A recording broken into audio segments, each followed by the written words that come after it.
Now, as far as what I really wanted to talk about tonight, was this Nikko Jenkins, who a lot of people know. Now, I'm going to briefly, for those of y'all who are not in Omaha, who may have never heard of this Nikko Jenkins, but you probably have because it made national news for quite some time. He's a convicted murderer. He killed 4 people here in our city. And after going to trial and everything, he was sentenced to death row. Now, Nikko Jenkins, he has a long criminal history, a long criminal past. Starting at the age of 7, he brought a loaded 25 caliber handgun to his elementary school. At age 11, I'm just giving you a little background about him. He was kicked out of a group home for repetitive violence. He had stopped attending school. By age 13, he had committed multiple assaults, including 1 knife assault. He was sent to prison in 2003 for 2 armed carjackings after spending time in a youth detention facility. So that was after spending time in a youth detention. While incarcerated, he was charged twice for a riot, which happened in 2006, as well as assaulting a prison guard while on furlough for his grandmother's funeral. So that just gives you a little background information about him. But as far as what he's in jail for now, he had committed 4 murders. They occurred within a month. He was on they said, he's an American spree killer. Because of the fact he committed 4 murders, all in Omaha, Nebraska. This was in August 2013, all within 1 month. A lot of you people who live in Omaha, especially if you're from the hood, you know exactly who this person is. You might be related to him. You might be a friend of them. You know who I'm talking about, Nikko Jenkins. But the murders that he committed, all 4 of them, he committed them after he had been released from prison. He was in prison for 10.5 years. He was supposed to be in there for 21 years, but he served 10.5 years due to the carjacking, committed at age 15, and for the assaults, committed in prison. If anything, you guys remember or probably have not forgotten or can associate with this Nikko Jenkins is the fact that he tried to plead insane. Him and his lawyer tried to use the insanity plea. He has always said that he serves this ancient god, this ancient serpent god by the name of Apophis. I hope I'm saying that right. Apophis. But the judge was like, you ain't about to play crazy up in here. You ain't about. And he did a lot of crazy stuff too. When that was going on back then, they were saying a lot of things that he was doing, as far as, him and, talking crazy, just outside of his head, he really tried it. He really tried it. The insanity plea, but it didn't work. So anyway, he got sentenced to death row. And some people have said, okay, so he's getting married, what's the big deal? On the other side, I'm just looking at this fiance and I'm looking at her.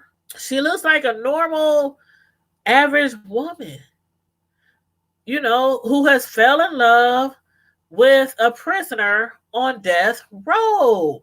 Ladies, I'm going to need y'all to chime in for real. I'm going to need y'all to chime in because a lot of people is looking at this like, what the heck? It's one thing to date somebody or fall in love with somebody or hang on to somebody on the outside when they serving time and they coming home. They coming home. One day they coming home. You're going to be able to cook for them. You're going to be able to go out with them, watch movies with them, be in your own bedroom with them, your own boom boom room with them. Do a lot of stuff. Take the kids to the park, go to the grocery, normal everyday activities that people in jail cannot do. But when they're on death row and you weren't married or dating them before they got sentenced to death row, this lady, let me tell you about this lady. She's a Texas woman, and she's making preparations to marry Nikko Jenkins, the Omaha serial killer who's on death row right in Nebraska. Her name is Dawn Arguello. She's 46 years old, and she has served as a volunteer for a nonprofit inmate advocacy group. This is where they met. She fell for Nikko Jenkins. And most criminals, as far as men, most criminals, oh my God, they are so suave. They can be romantic. They can be cunning, convincing. They can, they really can put it on a woman. They really can put it on a woman without putting it on the woman. You know what I mean? Anywho, she fell in love with him.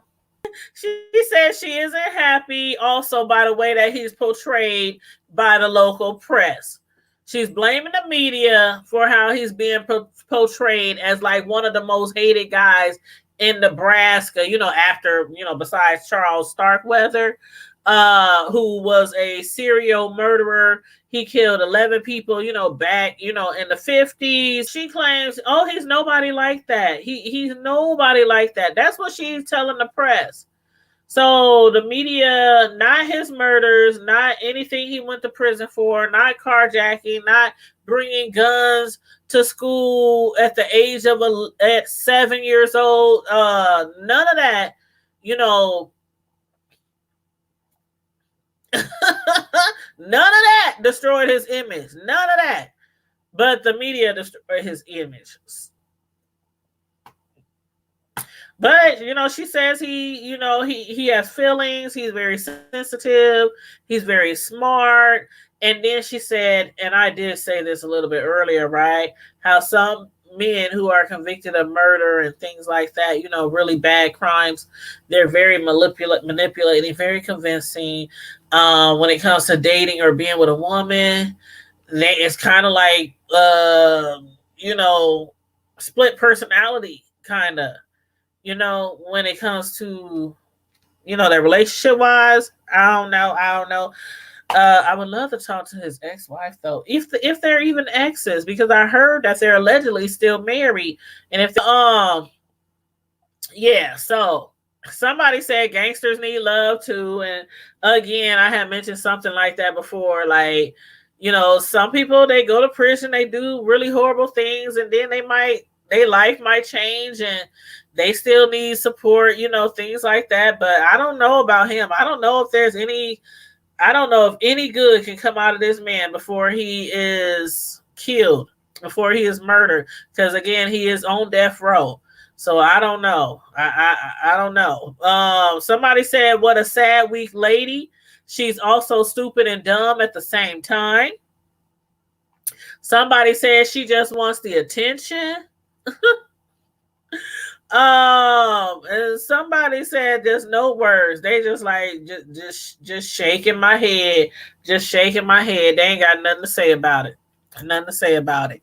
So those are a few of the comments that came from the post when I posted it earlier, to just get a little feedback about this story. But yeah, Nikko Jenkins is probably going to get married real soon. And I'm just looking at his pictures. Just looking at this man pictures. I wouldn't want to. She talking about marrying him. I wouldn't want to be in the same room with him. Sure. If I was his attorney, I want him handcuffed to the table chain, feet, legs, his chain him by the throat so he can't even lurch his head at me. I mean, that man just looks scary. He just looked like, and then he tried to plead insanity. They said he was able to, be tried as a sane person, as a regular old person who didn't murder 4 people, but a regular old person. But I know something is wrong with this man. Something is seriously wrong with this man. And I'm sure the family members of the people that he murdered when he went on his killing spree after serving 10 and a half years, I'm sure they are very, very satisfied with the outcome of his trial and him being sentenced to death. But